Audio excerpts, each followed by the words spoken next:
I think what's going on at the Fed, at least for real estate, is a little bit of a sideshow. If the Fed does lower the Fed funds rate, and they may do it having nothing to do with executive office pressure. Mhm. The next Fed meeting, a lot of people are talking about it just makes sense at this point to start to lower rates anyways. But let's say they do lower the Fed funds rate. That is not the same as a change in the 10-year Treasury rate, which is typically much more important for real estate and for the real economy. You could even see a situation where after a bit of a lag, if they lower the Fed funds rate and people start to become more worried about higher inflation, you could get the 10-year Treasury yield actually increasing. Right. So I think people are spending too much time worrying about what the Fed is going to do.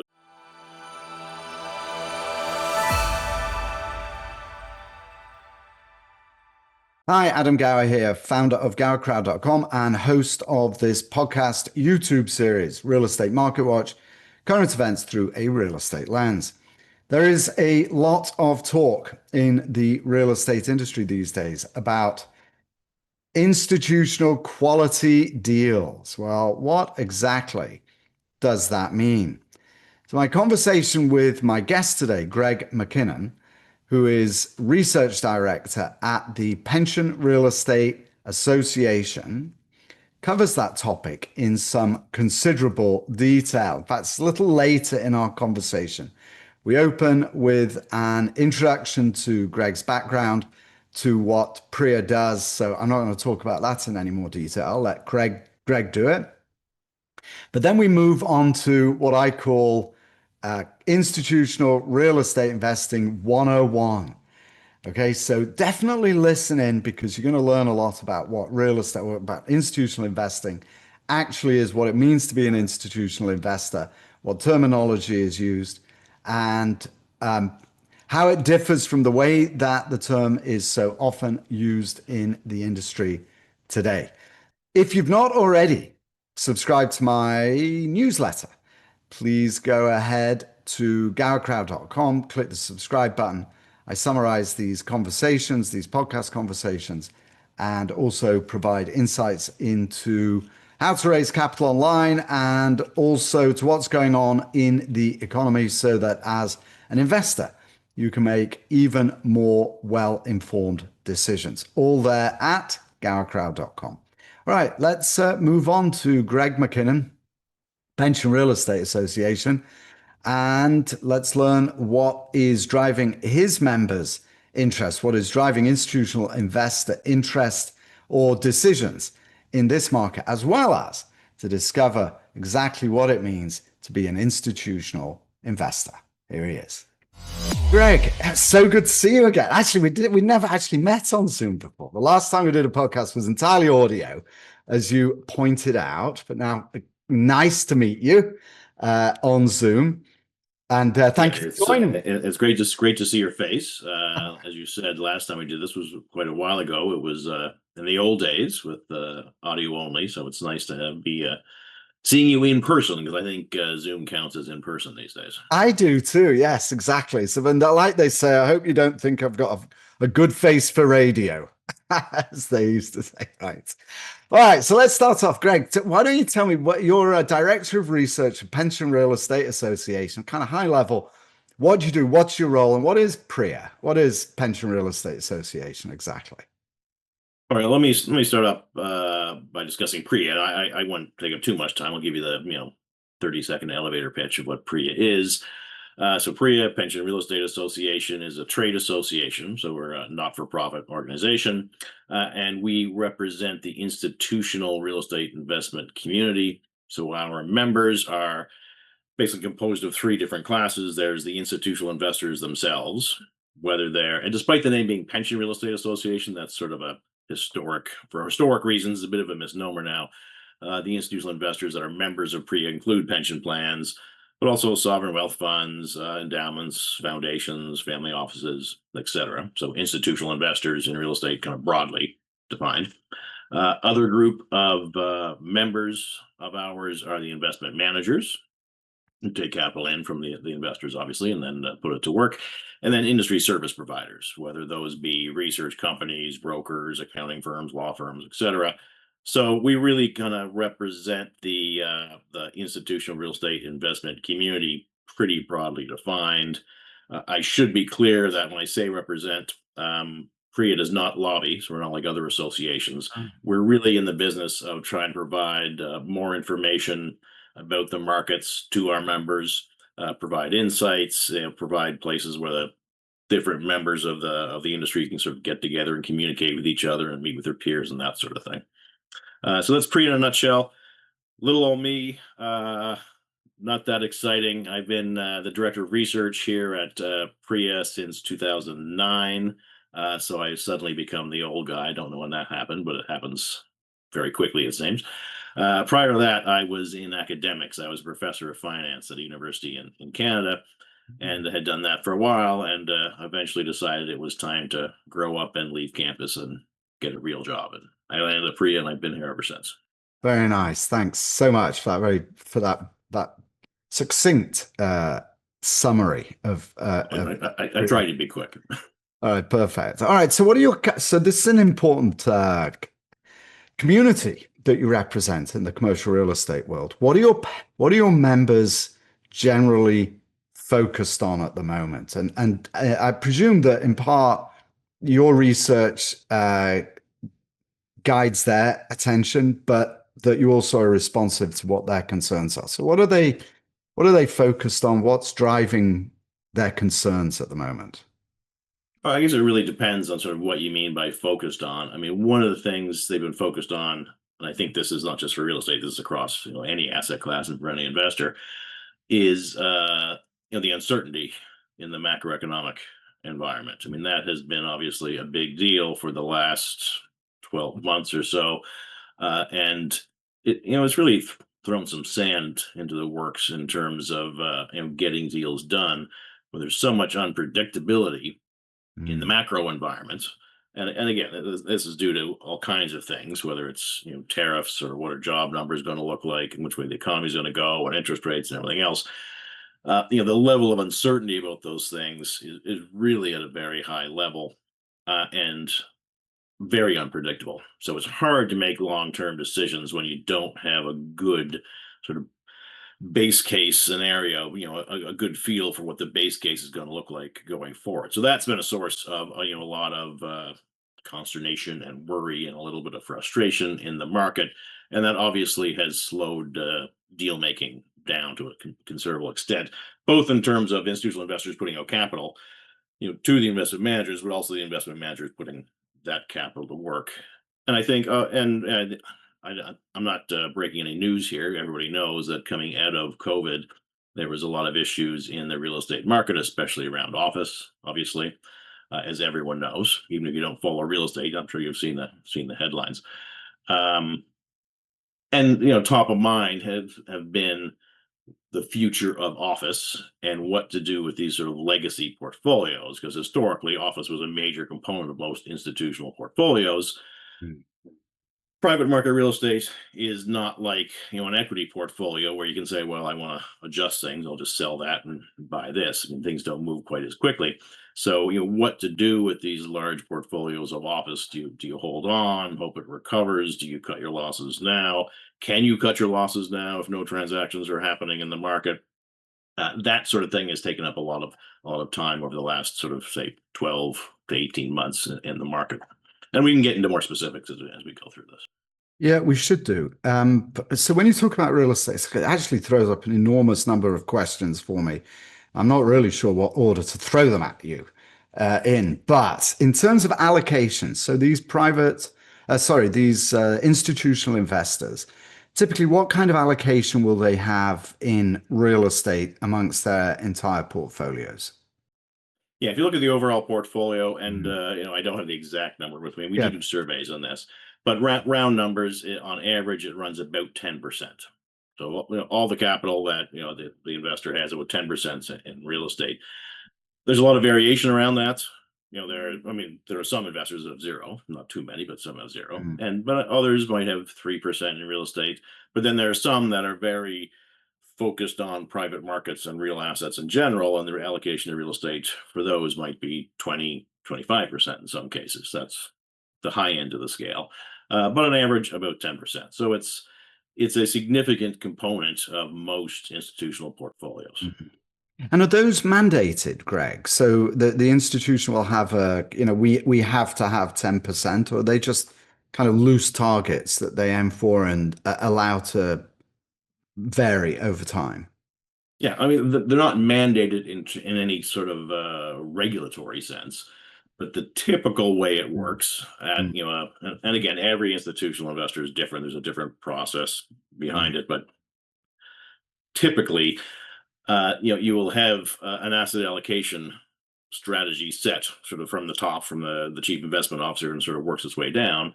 And that asset allocation strategy is going to say we want 10% in real estate and 30% in bonds and X% in equities and so on, foreign equities, et cetera. Generally, with some sort of range around there. So with a target of 10% in real estate, but we're willing to let it go down to 7.5 or as high as 12.5, depending on what's going on in the market and how values are changing. Because you got to remember, values change in the equity market every day. And if you've got 10% of all your capital in real estate now, as soon as the equity market changes, that 10% is now 10.1 or 9.9 or something. So you have to have a little bit of leeway around that. So there's no regulatory uh, sense of being mandated, but typically they do have long-term targets on the allocation to real estate.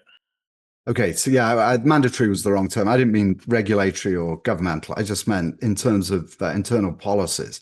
Where I was heading Yeah. with that was exactly the direction you went in, and that is, so if you've got a an institutional investor that is had a heavy, as you've said, the industry was heavy into office, and now office values have plummeted. All right, across the board. I mean, there are some pockets, New York, a lot of areas in Florida are doing particularly well. But as those values drop, then presumably their allocation percentage has dropped as well, especially as the equity markets have just kept on, they'll never come down, of course, the equity markets. They just keep on going up, right? Right. So what's the impact of that? Does that cause institutions to pause their real estate investing or to seek for more other asset classes to bring their portfolios back into balance? Yeah, I mean, I see exactly what you're saying, and that actually is a good sign for real estate in terms of, I mean, there's never one thing that's going to determine how the real estate market performs, Mm, but that one thing is a good sign in the terms of if your target allocation is 10% to real estate, but it's drifted down to 7% because the equity market has gone up, mm, and real estate values have gone down to a certain extent, there's an incentive for you to put capital to work. Right, let's put more money back into real estate and get it back up to the 10%. So that is a good thing for the real estate market because you have more capital coming in. The mhm, issue that has come up, and there's sort of a catch-22 here. A lot of, not all, but a lot of institutional capital is invested through funds, um, closed-end funds in particular. And what you've had happen is institutions expect a certain amount of capital to come back to them from their closed-end fund investments, as those funds buy properties that eventually harvest that capital, sell the properties, and return the capital to investors. That has not been happening as quickly as people had thought it would be because the market is, the underlying market for properties has slowed down to such an extent. It's really hard to get deals done at reasonable terms. So what you have is capital is not going back to the investors. So the investors aren't getting the capital back to actually make those investments back into real estate. So you have a situation where the investors want their capital back. They're not getting it from the investment managers in some cases. The investment managers want to raise more capital, but they can't raise more capital because the investors aren't getting their capital back from the last set of funds. So you're in the sort of catch-22 situation mm. where once more capital starts to come back from the last generation of closed-end funds, that'll be better for the next generation of closed-end funds. But sort of that dam has to break in a certain sense. And I think if you look at the underlying market for properties, I think we're getting there. You're starting to see more transactions, even in the office market. As you said, office is. I don't want to make this sound all bad news because there's lots of good things going on in real estate, but office it's probably, as a general rule, not not the best thing going on right now. Right. Um, as you said, the values have gone down. Last number I saw since its peak, sort of right before COVID, property values nationally, this is nationally, Yeah. US, down about 40% on an unlevered basis. So, if you had some leverage on those investments, you can imagine the You're kind of, basically wiped out, right? yeah, Your in large equity's part, you're wiped wiped out. out, Mm. which is why you've seen this absence of transactions for a long time in the office market, because if you're down basically all of your capital, there's a big incentive to say, well, let me just hold on and see if it comes back, because if I sell now, I've locked in this 100% loss. Uh, what's happening though is, we're getting to the point where a lot of the lenders in those original deals, are not willing to sort of extend or pretend the loans anymore. So they're calling those loans and sort of forcing people to sell, and people have sort of come to the conclusion that if unlevered property values are down 40%, they're not going to jump up 40% in the next 6 months. So maybe it's time to kind of take what capital we can out of those older deals and return it to investors, and kind of move on to our next investment thesis. Which, of course, now takes us to this question, that is interest rates. So there's two things that have impacted office, of course. One was COVID and kind of cultural, societal changes, this move away from the office. Although we do see the trend back to the office really building across the country with some, again, pockets. We have a client in Florida who's fully occupied and rents going up, and it seems like it's a different world over there. But then also interest rates have had a essentially calamitous effect on a lot of investments. So how does the institutional world view, let's get straight to it, the pressure from the executive branch on the Fed? And if the Fed was to cave to that pressure and reduce rates, let's say to 1%, right, or anything, or basically just to cave to that, what is this? What is the view on that? Because presumably it would be beneficial in some regards, because it would save moribund or zombie deals. But on the other Yeah. hand, there's a downside to that, isn't there? So just walk me through how that's viewed. Well, how it's viewed, I mean, if you asked 100 people in the market how it's viewed, you'd probably get 110 different opinions. So there's a wide variation in terms of how the potential for lower rates might work its way through the market. What I will say, and again, I'm make no claim to be the smartest person in the market or even know what I'm talking about. So as a caveat, don't pay attention to me. But I think what's going on at the Fed, at least for real estate, is a little bit of a sideshow. Mm. If the Fed does lower the Fed funds rate, and they may do it having nothing to do with executive office pressure. Mhm. The next Fed meeting, a lot of people are talking about, it just makes sense at this point to start to lower rates anyways. But let's say they do lower the Fed funds rate. That is not the same as a change in the 10-year Treasury rate, which is typically much more important for real estate and for the real economy. You could even see a situation where, after a bit of a lag, if they lower the Fed funds rate and people start to become more worried about higher inflation, you could get the 10-year Treasury yield actually increasing. Right.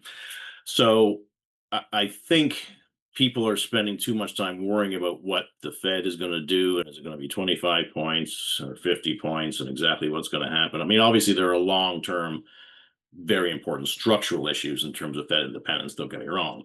But I think in terms of the next decision about does it go down by 25 basis points or not, I'm not necessarily sure that would be a definite good thing for real estate, because it doesn't tell you what's going to happen with the 10-year Treasury.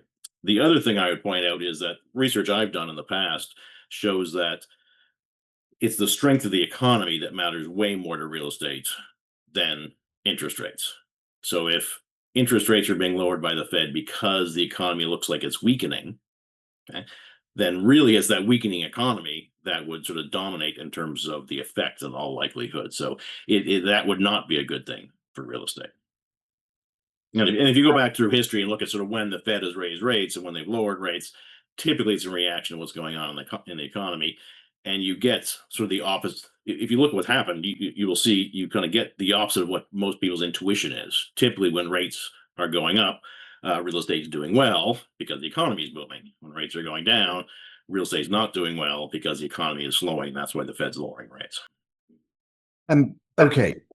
So what I was getting at, and it might be tangential, and actually, because you didn't comment on it, maybe not something that is discussed. But let me ask this question anyway.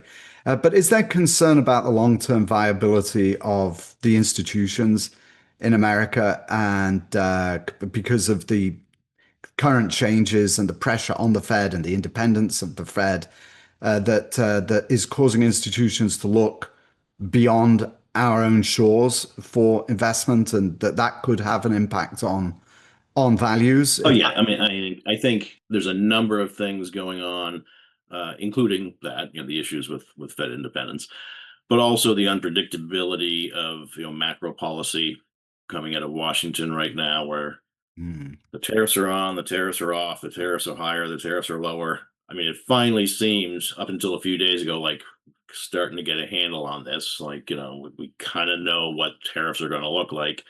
And then there was the court decision of, I think it was 2 days ago or something like that, legal, over right? that now is going to the Supreme Court. I'm not a Supreme Court justice. I never will be one. I'm not qualified to be one. So there's no way for me to predict how they're going to rule on this. But that just throws more uncertainty into the mix. Mm, And when it comes to investors, especially offshore investors, if you're an investor from outside the US, typically the US has been a very attractive place to put capital to work in real estate and other asset classes. And I think you've seen a number of them say, you know what, right now, I don't need to live with this uncertainty. I mean, there's other places I can put capital to work, and you've seen, Europe become an increasingly popular destination for capital, largely at the expense of the U.S. Now, the U.S. based funds, they're undergoing the same thing. They typically have an international component to their real estate portfolio, mm. but they are tied to the U.S. obviously. So, I mean, you haven't seen a giant outflow of capital from U.S. based funds, but what you have seen is definitely a disincentive for non-U.S. institutional investors to put capital to work in the U.S. because of just the overall sort of zeitgeist of what's going on in the market and the unpredictability of the policy environment. So let's talk about that uncertainty for a moment. We're talking about institutional investors. So an individual investor who's uncertain about the future of the economy might just hold cash until he has a clearer idea about what's going on. Or, what is but these are humongous funds that have enormous fiduciaries to millions of people for the most part, right? Especially if you talk about pension funds or endowments. I mean, they have that's the people that run these entities are fiduciaries, right? They're paid fiduciaries that manage huge amounts of money for large numbers of people. So they have to put that money to work, don't they? I mean, they have to have they have actuarial requirements that they've got to deliver certain returns, and I mean it must be very challenging in an uncertain environment. What does that cause them to do then? To just freeze and not do anything, or what are they waiting for? How are they acting at the moment, especially in terms of real estate? Right. So, I mean, you're entirely right. I mean, certainly pension plans in the U.S. have actuarially determined target rates of return. So basically, they've got all their beneficiaries. It's reasonably easy to predict how long beneficiaries will live and how long they'll collect retirement. So they know sort of how much money they need and what the return has to be, and that might be 6.5 or 7% or something like that. Hmm. So, they've got to meet their beneficiaries' needs, and they're very serious about serving their beneficiaries. They take their fiduciary responsibility very, very seriously. Mhm. To meet those needs, they have to earn or return this capital. So they can't just say, let's get a giant mattress and we'll stick all our capital in there until things sort of blow over. So I think what they're doing, at least within real estate, Hmm. and then, there's all kinds of different strategies you can try in other asset classes, but within real estate, they're beginning to look a lot more seriously at alternative strategies and alternative sectors. So traditionally, if you went back 20 years, at that point, office was the biggest allocation within real estate, and then you had retail properties, you had industrial properties, and multifamily properties, and that was essentially it. That was the whole real estate portfolio for a typical pension plan or institutional investor. Those two things are still included, but you've got a lot of sort of newer sectors or niche sectors, or some people are calling alternative sectors now, Mm. that are not have not historically been as popular with institutional investors, but now are generating a lot of interest. Now, some of those sectors are new, like data centers. Ah. 15 years ago, if you had asked somebody about a data center, they would have said a data what? I don't even know what that is. Now everybody's talking about data centers and Mm. all kinds of good opportunities there, but it's a process of learning about how does this new sector we've invested before work. But even within the sort of major sectors, there are sort of niche parts outside of within residential, but outside of multifamily. There's a lot of people looking at different opportunities, such as a single family rental or manufactured housing. There's a lot of interest within multifamily and affordable housing strategies, Mm. student housing, seniors housing, self storage within industrial rather than the traditional warehouse logistics center. There's a growing interest in more specialized things, like cold storage. Some people consider data centers within industrial, but cold storage facilities, even industrial storage facilities. Those you're driving down the highway and you see the big plot of land sort of fenced off, and it's got all the Caterpillar tractors in it. Somebody owns that land and rents it out as a place to store your Caterpillar tractor. So that's another investment opportunity. So there's all kinds of newer investment opportunities, newer sectors, at least newer in terms of new to institutional investment, that are out there where the investment prospects look better than certainly office, but even better than some of the more traditional things like retail, traditional warehouse, and multifamily, where there's a lot of institutional capital competing for the best deals in those sectors. So you're trying to find some place where there's not as much competition for the deal, and therefore earn better risk adjusted returns in the end. So that's really the way a lot of institutional investors are thinking: is okay, I got to earn returns, I got to put capital to work. Where can I go within real estate where I can still get a reasonable return, even though overall conditions are a little bit iffy and things are uncertain? So how can I ride this wave of these new formerly niche sectors kind of rising up?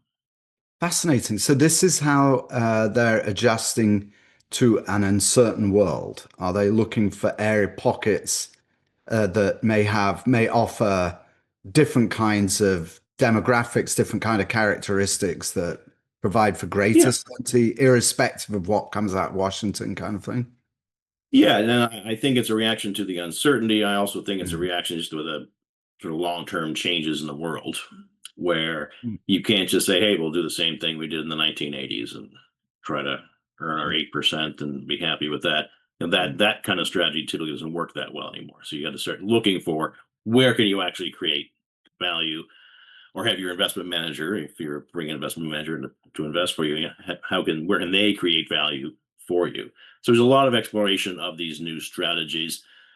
Part of that, if you want to sort of build it up into an even bigger picture, we already talked about overall allocations, but Mm. what's also happening, and this relates to this idea of looking at things a little bit differently and investing a little bit differently, back and relates that back to that original allocation, what percent is in real estate, what you asked at the start. Mm. Um, you see a lot of institutions now moving away from just we have a real estate allocation and it's 10%. And they're morphing that into, rather than just real estate, it may be real assets. So that includes real estate, Mm. but it also includes infrastructure. In some cases, it Ah. includes uh, um, commodities, sort of depending what investor you look at. So some are moving to a real assets allocation. Some are moving to a private markets allocation. So there'll be private real estate, but also private credit and private equity, all kind of under one umbrella. So there's different ways to structure the portfolio. And one of the reasons they do that is to give themselves more flexibility. So if Mm. you're just looking at real assets broadly, and you can say, listen, that includes real estates and infrastructure and a few other things. What I can do then, if I have 10% or 12% in real assets, I can much more easily move my portfolio or tilt it one way or the other. If the opportunities look better in infrastructure right now, I can put more capital there. if in a year real estate looks better, I can put more capital there. So it's about building flexibility into, these giant portfolios. Many of these portfolios are hundreds of billions of dollars.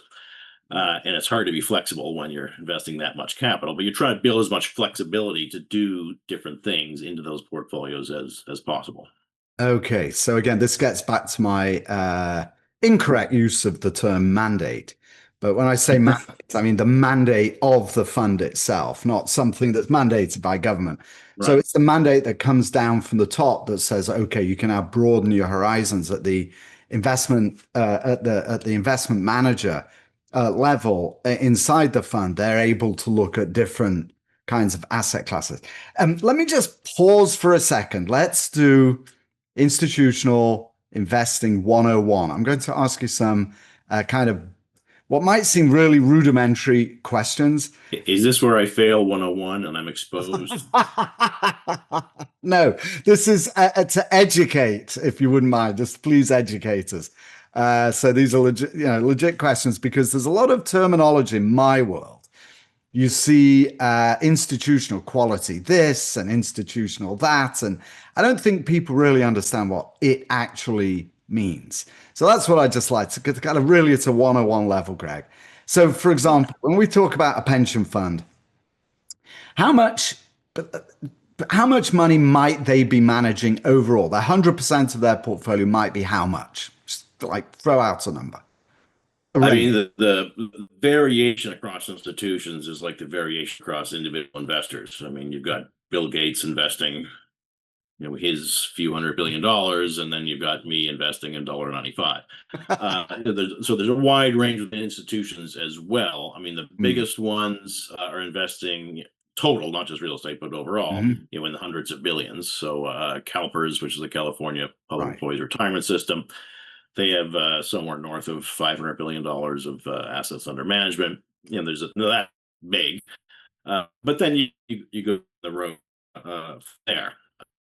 There could be small pension plans that are investing, $100 or $200 or something like that, but that's very, very small. Oh, But okay. typically, you're looking at something certainly in the billions, and a lot of them with in the billions invested in real estate. But there's such a wide range; it's really Fine. hard to say. This is what the Perfect. typical size. Perfect. Right. So internally in the billions. So let's take that 10%. So they're allocating 10%, let's say it's helpers. So that means they've got to call it a 50 billion, anything from whatever into the billions that they need to invest in real estate. And it talks about and what people make the decisions at those pension funds who are managing the pool. What are their titles? Are they fund managers? What are their titles? Let me be clear because I don't. I'm not talking about CalPERS in particular here. I know Right. people from Just CalPERS kind of calling me general and saying, "Oh, terminology. you said this. This is generic, Yeah. typical pension plan." Yeah. No, those are typically what you would have is a head of real estate or a head of real assets or some typical sort of title like that, Mm. and then portfolio managers. Okay. Portfolio And then, managers. yeah, so there typically going to be a portfolio manager, and again, this varies across different organizations. You might have investment associates, or head of investments or something like that. So there's all kinds of different titles that are out there, Right. um, That's okay. That's depending on the particular state, the particular organization, and that sort of thing. But typically, there is whatever the title is, there's somebody that is the head of real estate or potentially the head of real okay. assets. That under him or her, there are a group of portfolio managers that are responsible for putting that capital to work under his or her direction. Right. And they don't go out and say, oh, I'm going to buy that building downtown. They go to investment managers. All right. Yeah, no, Invest well, some do go down and buy buy the them building downtown. directly. So Okay. so some do buy it directly, or at least Mm. put some of their capital to work that way. That's especially common amongst European investors, by the way. Mm. So they can, they've got a lot of money. They can go out and because they got a lot of money, they may have a big staff. But typically, a large pension fund, they've got a staff, they've got expertise, they're very smart people. They may put some of their money to work directly. They're actually investing the money directly in a property themselves.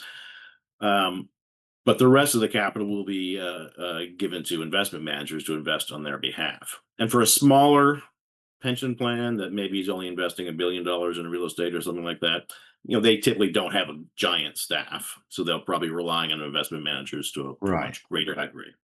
Okay, so and an investment manager. I know these you're probably wondering where I'm headed with these, but I just want to understand the structure and want listeners and viewers to understand the structure of the institutional world. So when they hear the term institutional, they know the difference, right? What is actually institutional. Okay, so now we've got these investment managers. Okay, so we'll draw a line because investment managers are not directly employed by the pension funds or by the institutions. These are third party companies. The world that I come from is the private equity world, which is the same basically, right? The private. Yeah, same basic setup. Yeah. Right. So this is where a group of people have come together and they also have high level of expertise. They go to the pension fund and they say, this is our investment thesis. We're going to be investing in self-storage and multifamily and medical office, whatever. It's a wild kind of variation, but whatever their specialty, whatever their box is. And then the institutions assign a certain amount of capital to those investment managers as well. Is the term fund manager also used at that investment manager level, or is that different? Yeah, I mean, the terms are, I mean, there's no sort of a black and white dictionary of industry terms available, but if I said fund manager or investment manager, typically those terms are sort of interchangeable. And you're exactly right. The actual staff at the pension plan or institutional investor, they're going to listen to the sales pitch from the investment manager. He's going to come in, they're going to make a pitch. We think self-storage or medical office, or perhaps it's even office. Maybe it's looking for distressed opportunities within office. Whatever the pitch is, we think this is a great investment. We're setting up a fund to make investments in that particular sector. We here's our projected returns and the strategy and yada yada yada. The staff of the institutional investor then sort of evaluates that and says, that's a good idea. And based on our portfolio, we're investing, let's say, $10 billion in real estate, and we want to invest 300 million of that in that strategy.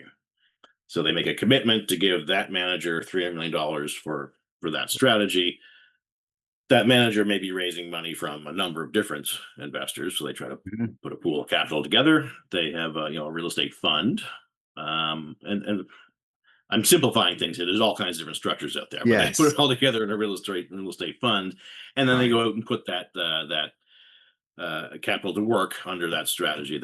And those guys with that kind of fund. So now you've got somebody that's raised 300 from this pension fund, maybe 300 from another, and 50 from one, and 100. So they might have a $2 billion fund.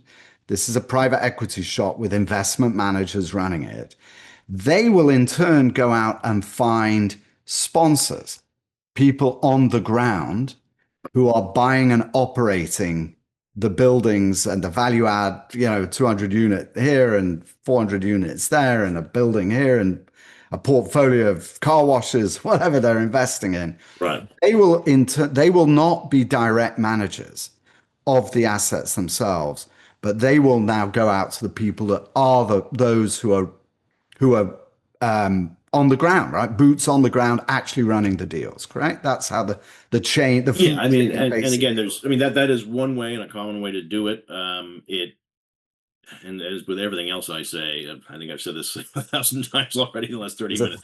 It's very variable. Right. In a lot of strategies, the investment manager themselves may be going out and saying, "Hey, we're going to identify 10 properties we want to buy with this capital, whatever," and buying it.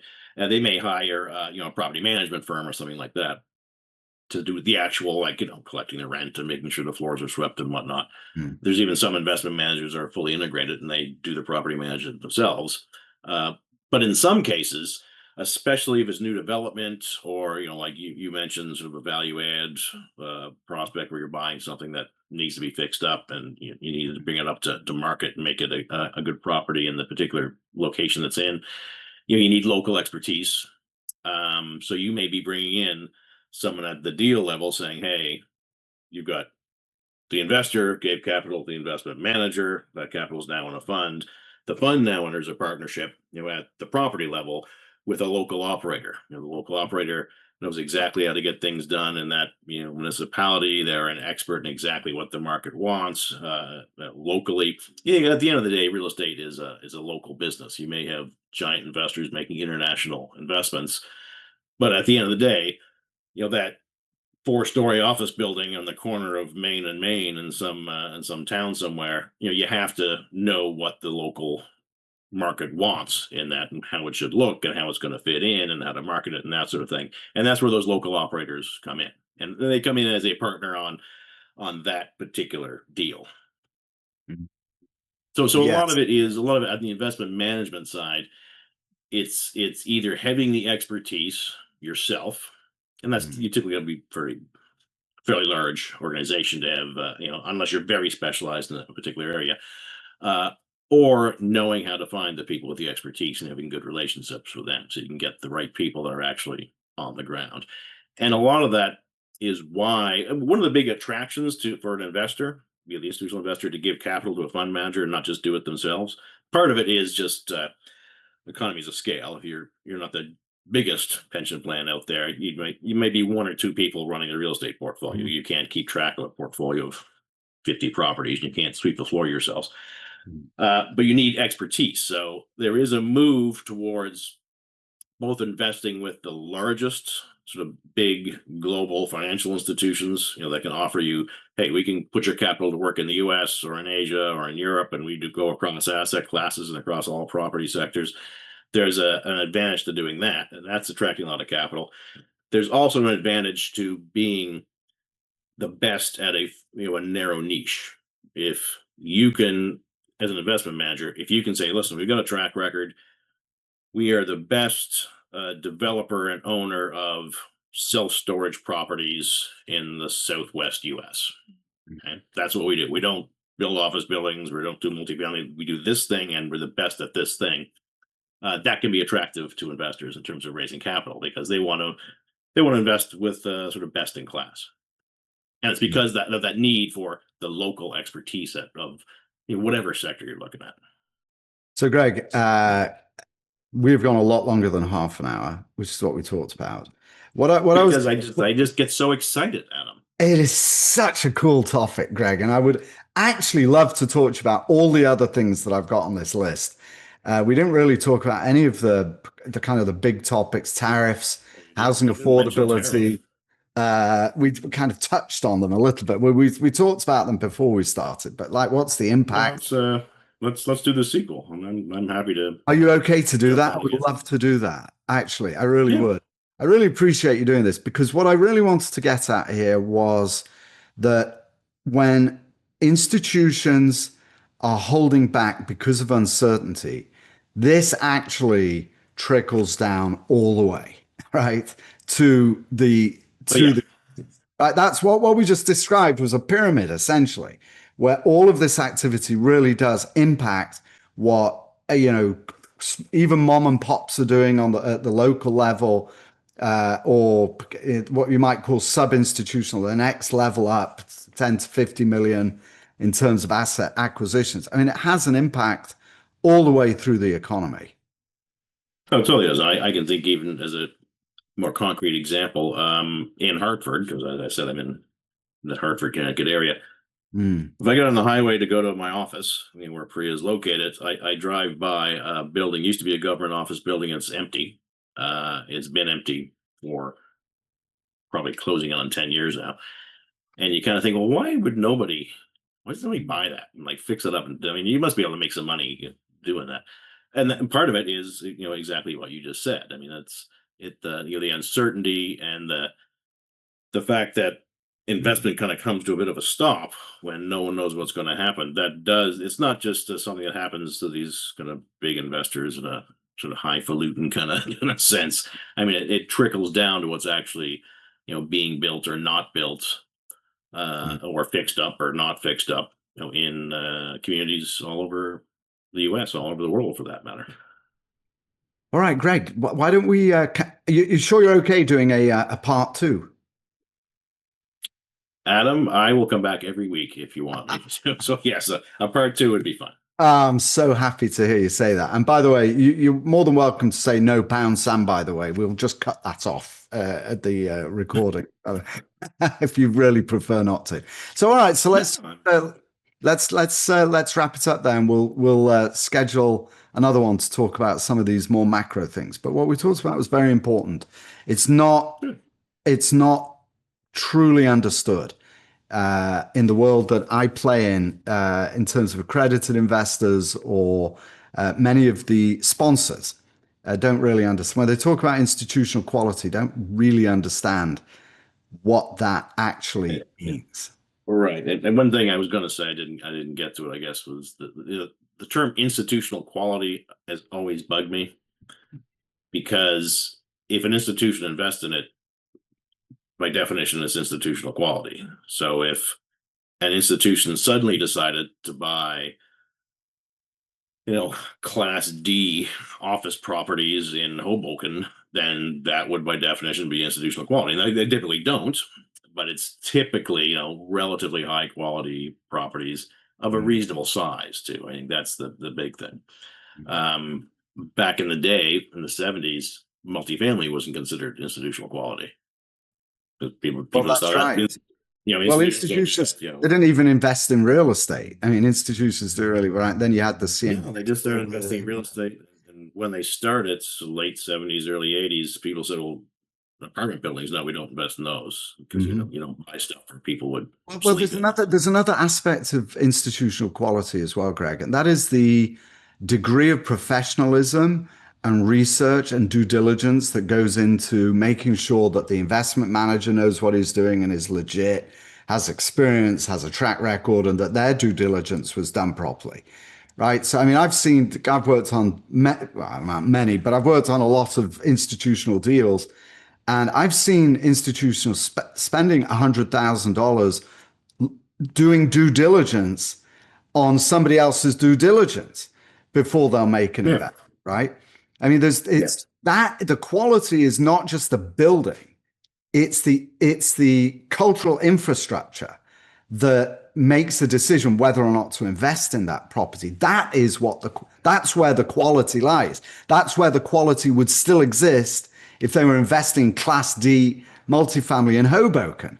The research and Right. analysis, in fact, exactly what the kind of things that you do is where the quality lies, right? That's what it Yeah. means. No, that's entirely true. I think it's still a relationship business, and you have to know the counterparty to your deal. And the thing I've found most, if you've got a firm that has in the past raised a lot of capital from what I would typically call friends and family, right? It's local high net worth, it's the dentists and doctors and stuff from the local community and maybe some family.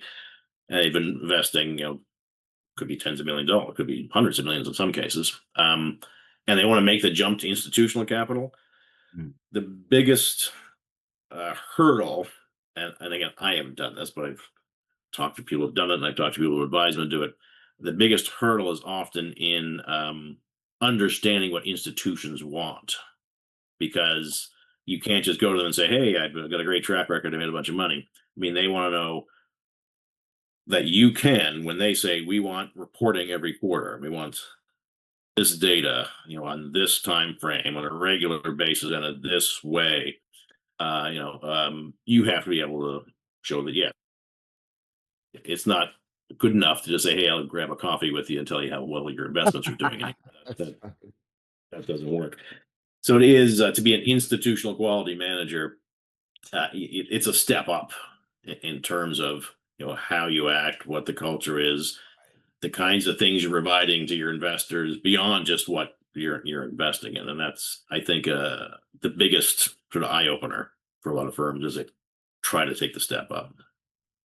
Greg MacKinnon, and you are Director of Research at the Pension Real Estate Association. Thank you for part one. Thank you. Let's go back. I look forward to part two. I do too. And I'm going to jump. I hate to do this. It seems very rude. But the next, I've got somebody coming into the room now, actually. So I do need to leave. I Right. really hadn't expected us to go so long and that it would appear so short.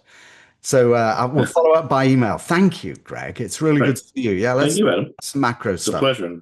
follow up and happy to do it anytime.